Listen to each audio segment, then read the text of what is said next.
Good evening. You're watching or listening to Redwood Wonk. My name is Eric Kirk. I'm with Dave Frank, and we are going to talk national political news of the day. And of course, the biggest headlines and the most discussion today going towards that runoff election in Georgia. Georgia always on our mind. It didn't determine that the Democrats were going to hold the Senate, but actually we will talk a little bit about why that one uh, Senate member difference actually makes a big difference in terms of how things are going to be done. And Warnock won. He had a little less than 1% lead in the November election, but he is just under 3% this time around. Of course, not as many people voted, but Warnock did a really good job of turning out the early vote and the truncated early voting provided by Georgia. There were long lines all week long. One woman on NPR this morning said she tried to vote all week long and was worried that she wasn't going to be able to vote because every time she drove to her precinct, there was a big long line. So she got there at something like 6:30 in the morning to make sure she could vote. I mean, we can talk about actually that's actually problematic in my view, but because how many people didn't vote because there were long lines every single day. But but it worked out for Warnock. He turned out people out in the ever getting bluer Atlanta suburbs, Cobb County. It looks like it's permanently now a solidly blue state. Pardon me, blue county. Vote has gone Democratic for the past few elections, up to the last 10 years. I think the last Republican to take that county might have been Romney in 2012. I'm not sure about that, but it's been a while. And you take into account that is Newt Gingrich's home county, which he ruled he wasn't even close in the 1990s. Big changes in Georgia, but not even just in the Atlanta. You go to Savannah and other urban areas, and then some rural areas, and he did well there. And Warnock also did well by going out into the countryside and lowering the margin in some of those counties. Probably a mistake that Abrams didn't make. Made was to not do that as well. Anyways, Democrats have two senators from Georgia remaining. He is now the first black senator to be there for a full term, as soon as he lives that long, and and hopefully he will. Anyways, a big deal though. And even though this did not determine who has the Senate majority, it is important for reasons we'll bring up. But Dave, I'm going to let you get in here to discuss what happened, how did Warnock win, and what does it mean? I thought this was pretty interesting watching the returns come in last night, and they did come in relatively quickly. I kind of watched intermittently, but every time I would come back to it, there was quite a big jump, and they called it relatively early too. Yes. So one of the, I think, big takeaways that stood out to me as I was kind of watching this data fly past is that, as you said accurately, that suburban Atlanta was the main difference. But one of the other outlier data points was that college-educated Republican voters showed up in lower numbers than just a few weeks ago during the primary. They came out for Kemp, but not for Walker. Yeah, exactly. And so in some of these areas around Atlanta proper, some of these counties, areas where when George Bush ran for president, he had 20-point margins. Republicans used to kind of have this majority advantage around suburban Atlanta, but now it's 20 points the other way. So we're talking huge swings. And they were saying basically for Walker to have a chance, he would have needed to have carried the majority of these counties by huge margins, nearly 50% margins, like 75 to 25, which just didn't happen kind of on a county by county basis. But the one number that stood out to me the most was that around the same number of voters, Warnock got 1.8 million people approximately. So that's like close to just over 51% of the state voters. That was about the same number of voters that came out for Stacey Abrams. But in this cycle, Herschel Walker got 48.6, so 49% in the runoff, percent 1.7 million, and compare that to Kemp, who got about 2.1 million voters. So that's a big 400,000 voters. We're talking about 20% of the Republican voters who showed up and voted for Kemp just a few weeks ago did not show up. And I think that was just a bridge too far. And we can infer, we can make projections about that. And I'm sure we're gonna, but the Republican blame game isn't just isolated to this one instance. While it is a good example, but it kind of carries forward. They have frustrating losses, Senate losses, Pennsylvania, New Hampshire, Arizona, Nevada.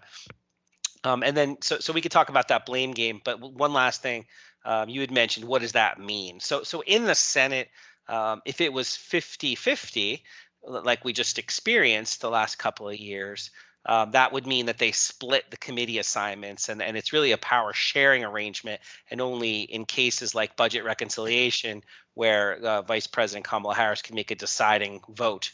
Really only in very limited cases does the 50-50 work in favor of the party in power with the House and the president. But now with 51-49, the Democrats are actually going to get to control the Senate, which means all of the committees. And I think that that's a really significant difference. Yeah, they and that means they can actually assign themselves bigger staffs. It doesn't sound fair, but it's true. They can do that.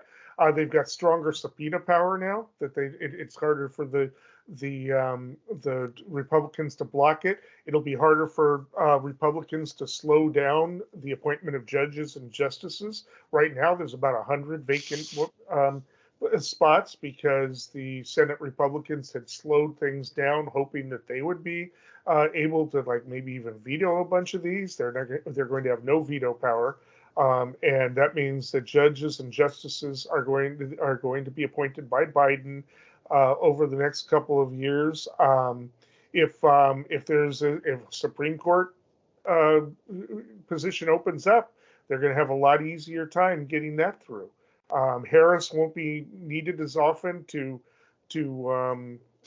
break ties unless half of Cinemansion breaks off of the Democratic coalition, and maybe they'll even be more willing to now that they know that they can't sink it. Who knows?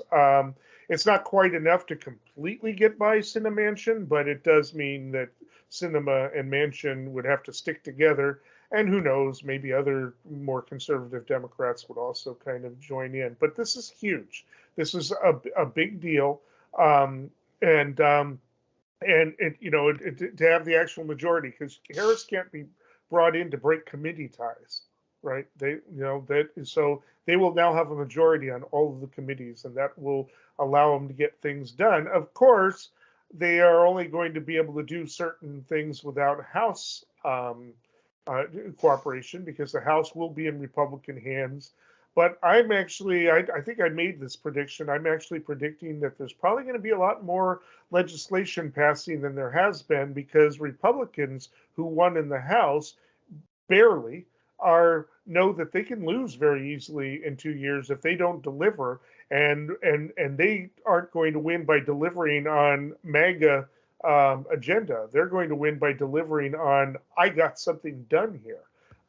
And so they may even break. I'm forgetting what the rule was named. The Republicans had a rule that no Republican would vote for legislation unless the majority of Republicans were voting for it, so that they couldn't put together a coalition of mostly Democrats and a few Republicans. And that rule may not be in effect because these people may not want to go down with the ship, and they're signaling that. So things may get done this time around, and having that extra senator can make a huge difference. And I really quickly too, I want to comment on the changes. I mean, there are a lot of tech companies in Atlanta: Aptamigo, Convoy, MailChimp, Fiserv, NCR, Guild Education, Taboola. I mean, you can list them all, and most of them have been founded in recent years, but some of them have moved from California and other places where it's more expensive. and they're moving in and they're filling in those suburbs, not just in Fulton County, which is the one that holds Atlanta, but I think it's Gwinnett County is the other big one, and the rest. And whereas the largest Republican county is about 45 minutes to the north of Atlanta, it's also one of the largest Republican counties in the country, Cherokee. That may not even stay that way because techies are looking for places they're willing to commute and telecommute and the rest, and they may not even hold the majority there after a while. So right now, Georgia's kind of purple. They won, of course, what some of the Republicans are saying is, well, it's because there was a really bad candidate in Herschel Walker, but Kemp and Raffensperger, as Secretary of State, both won handily. But they won handily because there were even some Democrats that respected him for standing up to Trump in 2020. And Warnock, I think, I hate to say it, but is a little bit better of a candidate than Stacey Abrams. It has it down. It's really effective, a great speaker, and also had the full Georgia strategy, not just staying in, primarily in the blue urban areas. So, this probably does mean that, Georgia is changing. I mean, the last time Democrats won comfortably in the state was Sam Nunn, and he was not a liberal Democrat. Warnock and Ossoff are both very liberal, at least compared to Sam Nunn.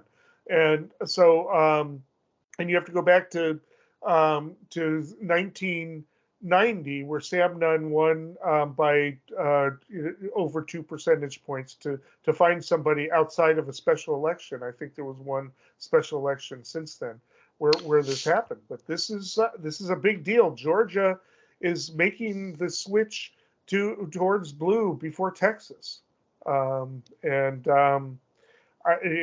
Democrats are going to have to really look at that formula as well as Fetterman's formula. But we'll talk about that on another show. I mean, it does appear, I didn't mean to go right straight to this, but it does appear within some of the machinations within the DNC, the Democratic Party, that they understand their strength in the Southeast. So they're talking about changing the primary election schedule so that South Carolina would be the first state rather than Iowa. Of course, Biden like that because that's where he turned it around. Yeah, because Clyburn and he's got a lot of impact, and I'm not gonna. I know Clyburn's name is thrown around as he decided, but really he's just a voice of a coalition within that state. And I want to say there's this parallel. Georgia, they're talking about going back to Georgia. Go South Carolina, a couple other states, and then to Georgia. So underscoring what you said, which is the importance of Atlanta for business, for progressives, for Black voters. We could talk more about that, but I think one other interesting element here, while we still have time, is this blame game aspect. Yes. Because I saw the camera kind of pushed in some people's faces, some senators. And so like Josh Hawley, his quote was "no agenda," pointing to Mitch McConnell. And Rick Scott said, hey, we need an agenda. We need to give Republicans a reason to vote. Again, pointing to Mitch McConnell, trying to point to leadership. But people are pretty quick to say, hey, Rick Scott, you gave an agenda through your senatorial campaign committee, which nobody agreed to and very few people supported. And in addition to that, you stayed out of the primaries, and it's not Mitch McConnell's fault that so many of Donald Trump's candidates had success in winning their primaries. It's in part you too, Rick Scott, because of your minimal involvement. So in the future, the senatorial campaign committee might need to get more involved earlier in the process. Also, one last thing on this too. Just overall, big picture, candidates who ran close to Trump on this denying the 2020 election results and saying the elections were stolen, they almost all did poorly at this high level that we're talking about. And so Lindsey Graham was asked about that senator. So Hawley's a senator, Rick Scott's a senator, also Lindsey Graham. And what he said is, hey, look, we just lost some close elections. We can't blame Trump for everything that's wrong in Washington. I used to have more well, it doesn't matter what I think. Lindsey Graham's role that he plays used to be a little bit higher status, and right now he's a little bit closer to a Trump sycophant, just like a Giuliani type character who says positive things about Trump for the benefit of being in his orbit, which is really unfortunate fall from grace for him. Yeah, no.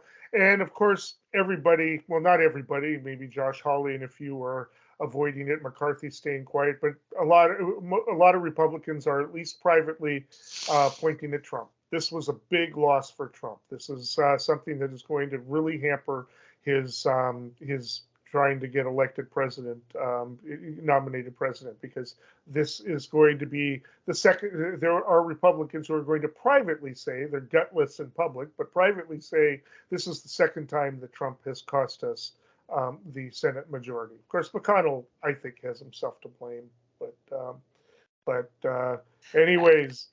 So, Eric, one last thought on this topic. I know we're about to be done, but people are pointing to the future. 2 years from now, Democrats are going to, in the Senate, Democrats have to defend 23 seats and Republicans have to defend 11. So there is an opportunity if the Republicans can come up with a path. But as of right now, there's a lot of finger pointing and pain. We'll be talking about that Senate that election because, yes, it is going to be rough on the Democrats again. Anyway, it seems to always be.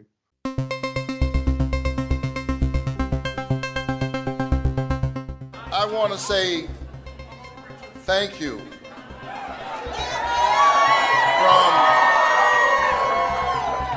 and after a hard-fought campaign,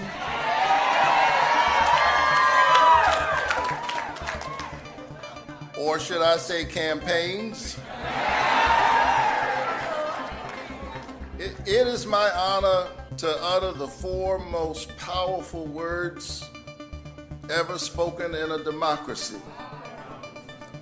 The people have spoken. All right, Trump is a loser. That is loser. He is losing. He didn't just lose in elections, but he is losing in court, right and left. His nonprofit, allegedly charity, got convicted criminally, only $1.5 million fine, which is pocket change, but still he lost. He lost his special master. An appeals court wrote a blistering repudiation of the trial court of Trump-appointed trial court, who appointed the special master. The law is clear, the appeals court wrote. We cannot write a rule that allows any subject of a search warrant to block government investigations after the execution of the warrant, nor can we write a rule that allows only former presidents to do so. This was, a guy who got a warrant. As we all know, there were highly classified documents, possibly very sensitive on a security level, found, and this judge that he managed to get probably didn't even have jurisdiction. It slowed everything down, managed to put it to a special master to see if there's documents he could be allowed to keep. The 11th Circuit of the Court of Appeals was resounding, unified no. That judge was out of line, and he sunk.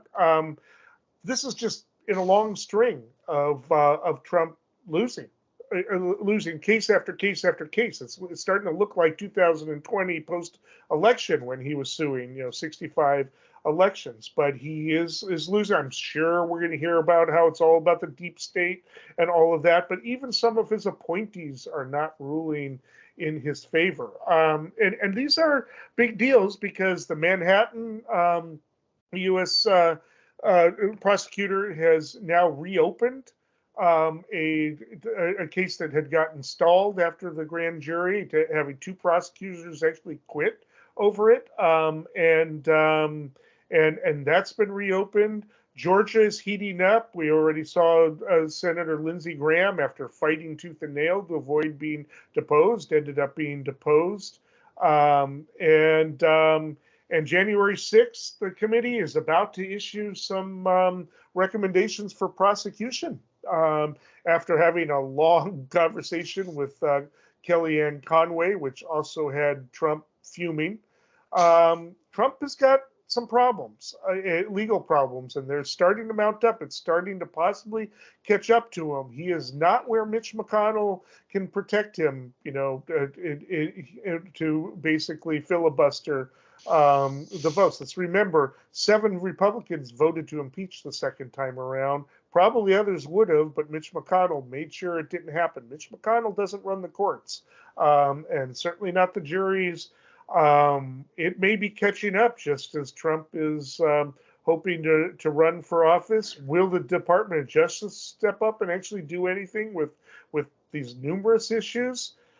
I don't know. Merrick Garland seems to be really slow. Is it because he's hesitant to do it, or is it because he's just very, very meticulous when it comes to cases that could have a national political significance? But Dave, what are your thoughts on all this?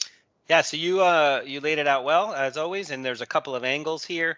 So I'm going to start with the most recent information that we got just a couple days ago, or even yesterday. It's like a blur now, probably yesterday. Trump Organization, so Trump Corporation and Trump Payroll Corporation. These are that's his bread and butter. Were convicted, found guilty of 17 counts, all 17 counts. This is a fraud. This is a fraud conviction. And basically what they were convicted of is having the compensation for employees paid through fringe benefits in order to avoid tax liability. And it's sounds like a little technical thing, but Alan Weisselberg, who was, I think, his CFO, he testified against the organization and kind of said, hey, this is what's up. And so that made it a little bit easier. Basically, they committed to a systematic fraud for tax avoidance. That's pretty severe. So this non-wage compensation, not only did they prove that they did it, but they proved that Trump was a party to it. In other words, they gave examples of cases where he would sign the documents where people would agree to lower their wages in return for things like apartments, cars, educational benefits for their children or grandchildren. So it was like a wheeler and dealer kind of thing, like saying, hey, I'd like to give you this, but let's not have the government be a partner in it all. So that's what they was convicted of.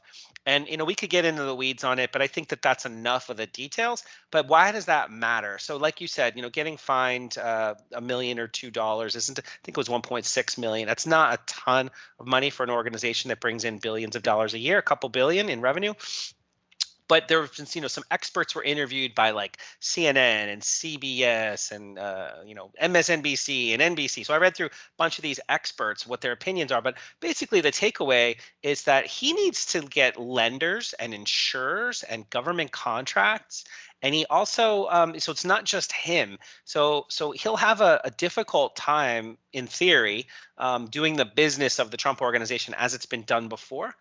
Criminal convictions also affect their ability. Here's a quote from a Cornell University law professor. It says a criminal conviction will impact the ability to get licenses, to borrow money, to get insurance, to do business with anyone who wants to lend money to or insure a convicted felon organization. There will be statutory disqualifications because of the convictions, like casinos and things like that, where you have to be on the up and up. And he also finally said the parallel consequences are probably the worst, because with the conviction, the pending New York Attorney General's case will go on a fast track, and the Attorney General now has set in stone proof of fraud. So if there was any benefit of a doubt that was there before, that's no longer going to be the case, and there'll be an impact. And so that's pretty much all I want to say about the most recent case. But there are other, like you said, there are other legal issues out there. Yeah, I mean, there is the Georgia interference with the Georgia election, and the witnesses have been trying to keep themselves from having to testify.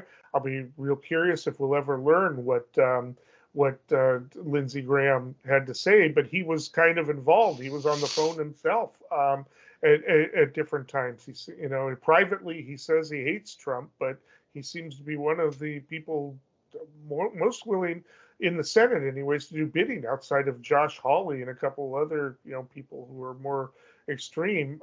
Kind of a surprise, but yeah, I mean, and then we have the documents that are going to happen, and now the DOJ is going to press forward, or actually the FBI, I believe, with its investigation of what was in there and what might have constituted a security breach by them being there. And of course, hot off the press today is the Trump team actually found 2 classified documents in New York, not Mar-a-Lago, New York. So he's got stuff all over the place. I mean, Yeah. probably they need to check all the bathrooms and, wherever it is he hangs out and reads and, hopefully he didn't leave stuff in a, I don't know if he drinks coffee, but, coffee house somewhere, I mean, it's ridiculous. And yeah, are there more? Will there be more raids?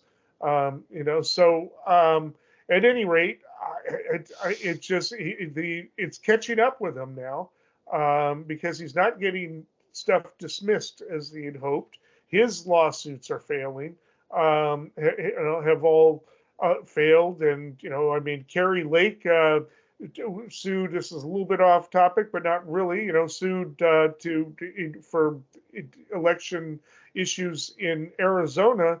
But her attorneys are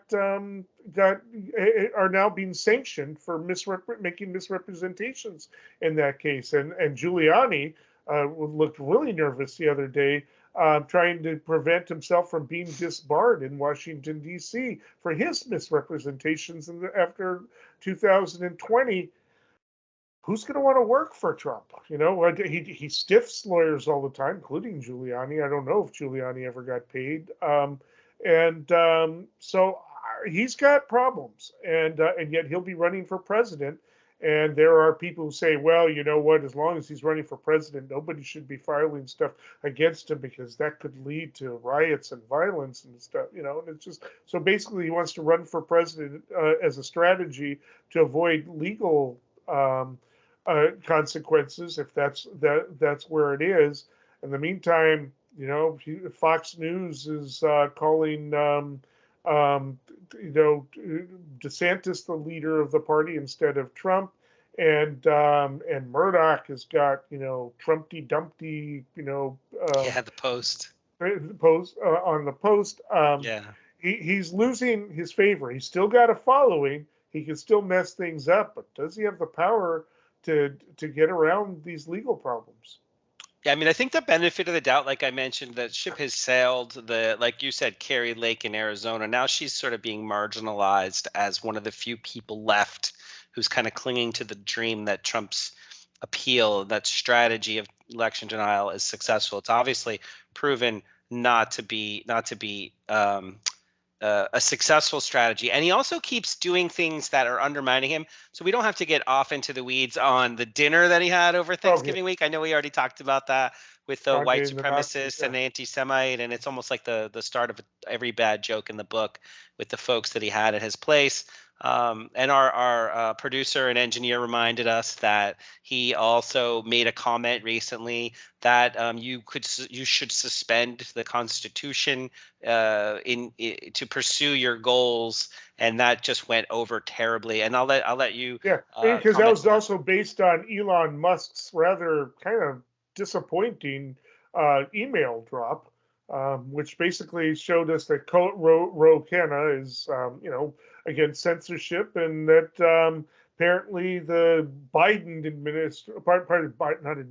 Biden campaign team didn't want the nude pictures up of Hunter Biden up, and said they reported them as potential violations, and Twitter agreed, and I don't even think Musk is reversing that.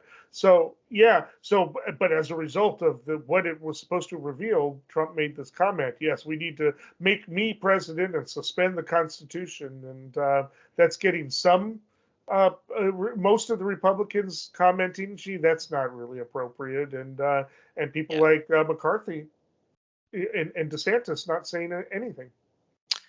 I think McCarthy is still behaving like a duck that's letting the water roll off his back, because he still has got a lot of fight left ahead of him to try to kind of rally the troops. We talked about last week to become the Speaker of the House. That was my prediction last week, that I think he'll be fine.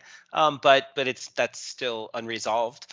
But back to the topic for this. I know we just have a couple minutes left for this week about Trump's losing or sort of mounting legal problems and track record of beginning to lose in some areas. Another thing that we didn't mention, we mentioned it a while ago when it happened, but I saw another release. They kind of blur together. A few weeks back, subpoenas were sent out to Trump allies, and there were cell phone seizures that happened in the case for the election subversion. So this is DOJ, this is Merrick Garland, and another wave of subpoenas. And I don't recall exactly how many days ago it was, but now they are subpoenaing, sending subpoenas to people in the states, like what happened in Georgia, where there was an effort of communications from the Trump inner circle out to state bodies, like in Michigan, Wisconsin. Those are the two that come to mind just from the preponderance of evidence that we saw over the election cycle, where Michigan had this scheme to have a false slate of electors go down on January 6th, and the senator that just won re-election, Johnson, in Wisconsin. Is that right? Yeah, he also was heavily involved in organizing people and transporting people and getting a false slate of electors in queue. That's my recollection. That's some of the things he made that they may be looking at in that state. But there's other states too. So the grand jury, like you said, Merrick Garland's being conservative in the sense of the timing of all this. Didn't want to interfere in the election, but now it's a question of trying to, I think, just move things forward in a timely way, because the 2024 election is going to be gearing up slowly, but actually, regardless of how whatever it is, uncomfortable it is for the average person to think about 2024 when 2022 just happened. Folks are gearing up for that, and I think Merrick Garland is kind of interjecting some of these efforts in a way to try to move that stuff forward in a timely way. Yeah, no, I mean, and there's so much to talk about, and there's going to be so much to talk about, and the question is, why is it relevant? Trump has not been in office for 2 years, and yet he's still in the news. Well, he still has. I won't say he owns the Republican Party the way he did, but he still has a stranglehold on it. I mean. But it looks like there is people moving away. Herschel Walker is not contesting an election. He sort of gave a half-hearted concession speech last night. Didn't make any mention of congratulations to my opponent or anything like that. He's a Trumper that way, but he's not challenging the election, not saying there was election fraud and the rest. And so it's really just a few people like Kerry Lake and a couple of other locals around the country, but none of the others. Nobody else are doing that. This is a big deal. This is having a huge impact, and the Republicans. Obviously, some of them realize they need to divorce, but they don't know how. You can't live with them. You can't live without them, because part of the reason Republicans have been able to hold on to power, even as the Democratic majority is increasing, not just because the Electoral College and the way the Senate is set up, but also because those people who didn't vote very often in the past vote when Trump is on the ballot one way or another. It may be that Herschel Walker, the other Republican, would have won or not in that, or maybe that somebody could have beaten Fetterman. I don't know. Fetterman appears to have been a very strong candidate, even with his ailment. But at any rate, he's got problems, and these problems aren't going away, and he is starting to lose.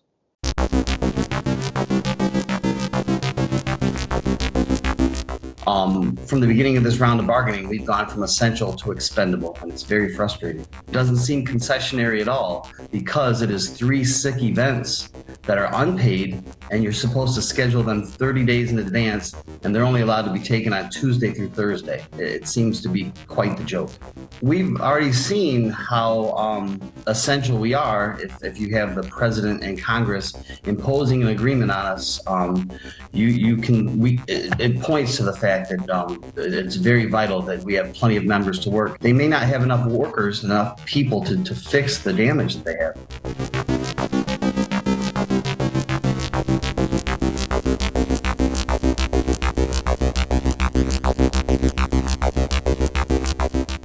Okay, last topic. This is a little bit different. This is a problem within the Democratic coalition. Joe Biden had gotten himself involved in a railroad union negotiations involving 12 unions that it was years in the making, anticipating this, but because they are essentially designated government workers, you can't.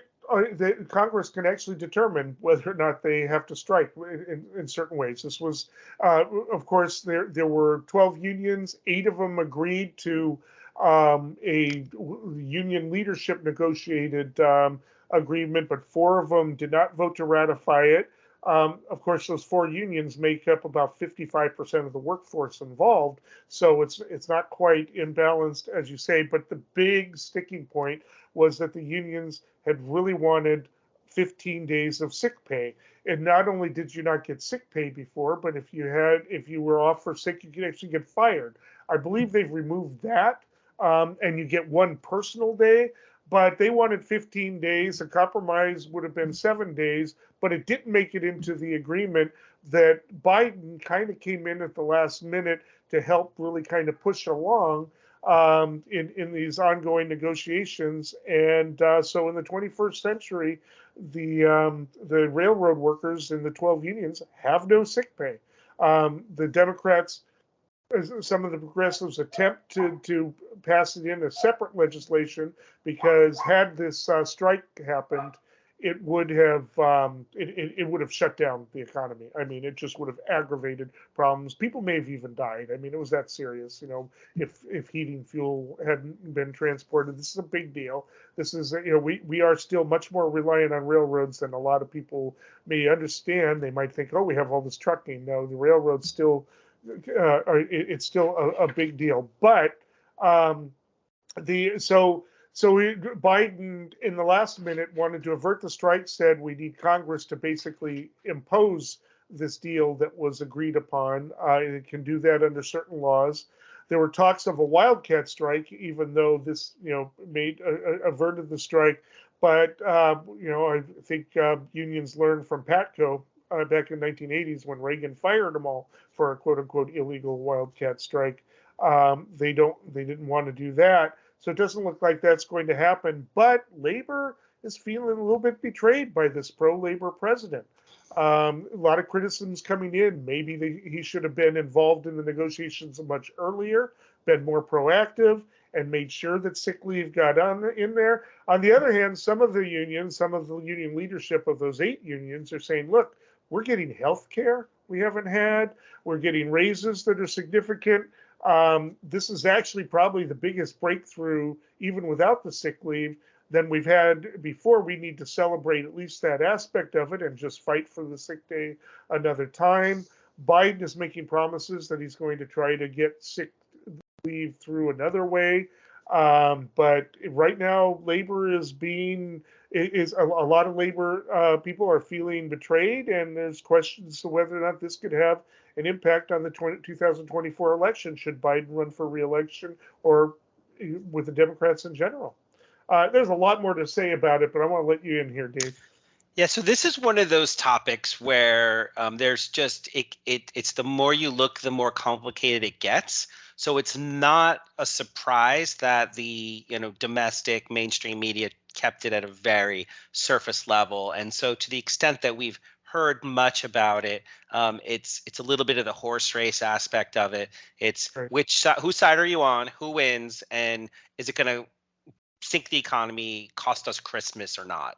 And so that's kind of the level of discourse most people are kind of limited to for a lot of reasons. But I kind of went down a rabbit hole on this one, just trying to learn a little bit more because, I think I told you before, like friends and family ask me, what do you think about this? And I didn't know enough, but now it's bubbled to the surface. And now it's like, well, you should know. So did a little digging. And one element of this that I think is really important is that the big issue here is that these folks have been working on this contract for 3 years. It's really hard for rail labor to go on strike. They got to go through all sorts of hoops because it's a critical national security infrastructure issue, of course. The stability of the economy is reliant on them all being there. So that's why they're so high stakes. If you look backwards, we're not going to get into the history, but for 100 and at least 40 years, if not 60, 70, I'm not sure the exact number. It's been an issue. The rail labor, and the U.S. government have been involved from the beginning, and that's why they're, for example, the U.S. government called out the military to break the Pullman strike. It was a big deal. It could sink the economy. Like they got the business interests and the political interests and the power structure can't stand for a rail strike. So that's part of the reason. That's the context, the underlying context. This Rail Labor Act that everybody talks about. Rail workers haven't been able to go on strike since like 1991. I think that might have been the last legitimate legal strike that they had. So the question is why? Well, the court blocked any, they applied for a strike, I think, back in like September. Court blocked it and said, no, this would do undue harm to the carrier. The judge also said it would hurt the supply chain, and we can't allow you a strike that will hurt the supply chain. And so the White House tried to negotiate a brokered settlement, like you said, and 8 out of 12 agreed. But the four that didn't were kind of holding fast. So they were scheduled to go on strike, 2 days from now that we're recording this, Friday the 9th. But they had to register that strike by Friday the 2nd. So the Congress had to act like Wednesday, Thursday of last week, basically, to congressional rule that said, you can't strike. Like, it's against what the federal government is deciding, you are not striking. And so I think that's why they pushed through this forced settlement. The key, and I don't mean to get too far in the weeds here, but the key things that they did agree to that got pushed out, like through the mainstream media, like, look, these people got a lot of stuff, and they wanted the sympathy of the populace to be the message. The White House wanted that to be the message. Industry wanted that to be the message. Mainstream media capitulated, and that became the message. They got a 24% pay raise over 5 years. They got $5,000 to $11,000 in bonuses. They got 1 extra paid day off, and they were told that you could go to your medical appointments without losing your job. So that's like the gist of like the talking points of the settlement. But again, when you look down, so I listened to who knows, dozens of different spokespeople for these unions and also workers. So not just spokespeople, but also just rank and file. Their big issue, and we don't have to get super in the weeds on this because we're talking about the high level political stuff, but it's the staffing leave system itself. So the rail industry has laid off, depending on the source you look at, about a third of all their workers have been laid off in the last 7 years. So the rail industry is highly, highly profitable, earning tens of billions of dollars per year. Since 2010, here's the big number: the industry has spent $183 billion on stock buybacks and dividends. So you can go on and on, but just this year alone, they've made $21 billion in profit. The cost of 7 days of paid leave for every one of those people, every one of their current workers, is about $321 million. So it's not the money; it's about the power to decide their working conditions, and their working conditions were not acceptable to them, and they've been trying to fight for it for years and years and years. And like you said, Biden waited a little bit too long, possibly, or you could say that Labor Secretary Marty Welsh maybe just said back in September, Congress is going to intervene if you guys don't settle, and therefore they didn't settle. They ultimately did not decide. They chose to take it to Congress, to take it to the 11th hour, and that's where we are today. Yeah, I mean, it choose who you want to muscle. These railroad companies are making good money and have a nice contract, no competition or anything like that. And you could say, well, you're going to lose the contract. We'll go to somebody else. They could use their muscle there, because I mean, this is the very interesting thing, is that you have 12 unions, and that sounds cumbersome. You need to get all of them to agree. It was definitely in the union's favor, because it's one way you can get around the TAF Act, which forbids sympathy strikes. Because under the contract, if everybody didn't agree, everybody could go on strike, even the unions that ratified the contract. And so so that was the leverage they had. They thought they had leverage in a pro-labor president. And maybe if Biden had gotten in there like earlier in the year, maybe back in 2021 even, because it has been going along for a long time, basically could have muscled and said, you know what, you're going to give some paid sick leave. That simple. But by waiting until September, a couple of months before it would become, but then who knows, back in 2021, who knew that the supply chain was going to be such a big deal too? That the country would be as vulnerable as it is. It was a tough situation, and and there were progressives in the House who were thinking about sinking the thing. They had to be convinced elsewhere, and they got convinced by saying, okay, we're going to do a separate bill on the 7 days. It passed with 3 Republican votes, and then got, I believe, 2 or 3, I'm not sure, in the Senate. Unfortunately, Manchin voted against it. But because a filibuster is now basically a no vote these days, it didn't get by the filibuster because you can't get anything without 60 votes these days. It's just absolutely insane. So, in fact, and of everybody one of the senators who voted for it was Ted Cruz. Bernie Sanders joked after Cruz cast that vote, "Oh, I always knew you were a socialist." So it was Rubio too. Rubio, yeah. Both of them said that about. So it was at any rate, this is a difficult situation. Biden knows labor big time. He's going to have to do something because the way a lot of the people are talking, and NPR has reported it in detail, some of those union members feel betrayed, like they were the ones who got pressed and not and not the bosses, so to speak. So this is a tricky situation because when PATCO went down, that was basically the demise of the labor movement as a political force for a couple decades, actually. They've just been building it back, and they're like saying, "Geez, if a pro-labor president is going to act this way, what chance do we have with any negotiations in the future? If they know, because we know that no other person's going to stick up to it." Well, the presidents have to be proactive. They need to be involved in the negotiations from the beginning and making sure that certain things are happening. And if they are pro-labor, they need to make sure that in the 21st century, there is sick leave. So this is so interesting. I guess, in listening to your commentary and kind of some of the stuff I've been, exploring in this topic, there is a unique element to this situation, in part because we had COVID, we had supply chain infrastructure issues, and we had an ignorance, a lack of knowledge about what's actually at stake. And then we had a very small window leading up to a crisis where it had to be resolved. But the underlying issue is, the life of some of these folks, depending on what your role is as a rail worker. I heard it described that you could be on call for 14 consecutive days for 12-hour per day shift.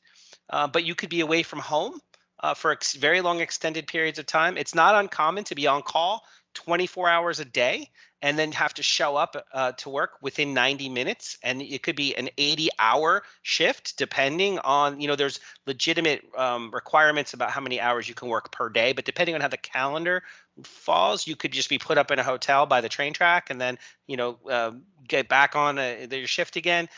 So there's all sorts of really arcane and not compliant allowances for this rail labor system, and they definitely needs attention. And so I think everybody, if there's a silver lining takeaway here, that there's that piece of it. It's not the shorthand, they were calling it sick days.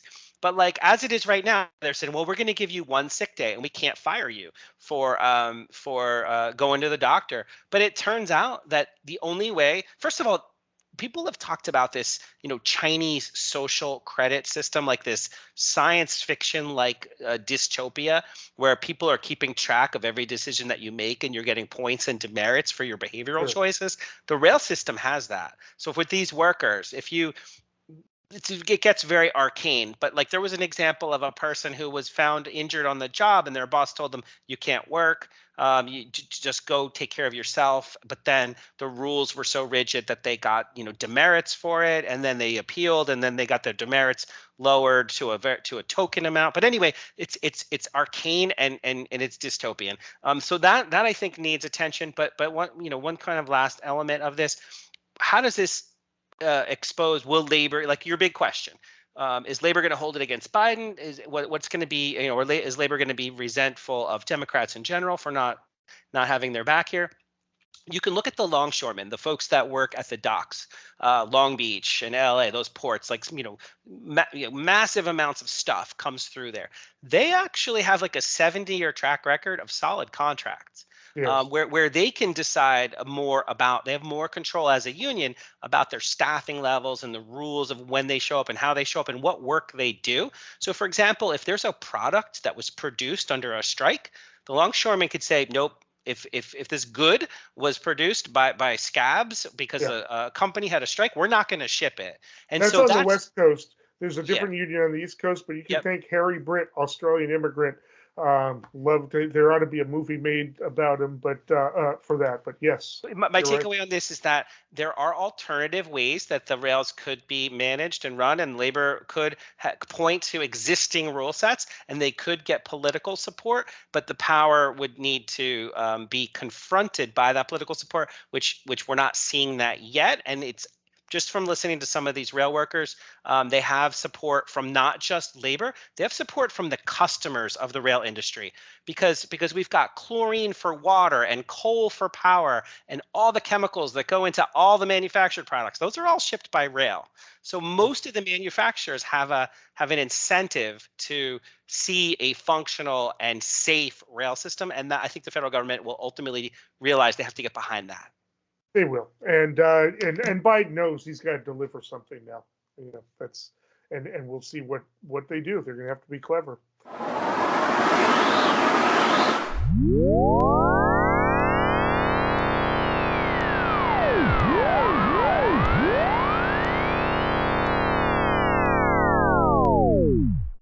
This brings us to predictions. Dave, what do you have? So I wish it wasn't the case that I'm making a prediction about 2024 so early already about the presidential election, but I do think that the Democratic Party's decision to front load and to change the order of states for the primaries is indicative of their need to keep Joe Biden as the front-running candidate into 2024. If you look at who could be the second or third tier candidates, there's just too much infighting potential and not enough obvious examples of what could galvanize the party together. And so sort of by default, I think they're going to stick with Joe Biden, and that the proof of the pudding is them already trying to move South Carolina to be the first state. Yeah, although I don't disagree with having more non-white voters participate in early, but you're right. That is a move for Biden.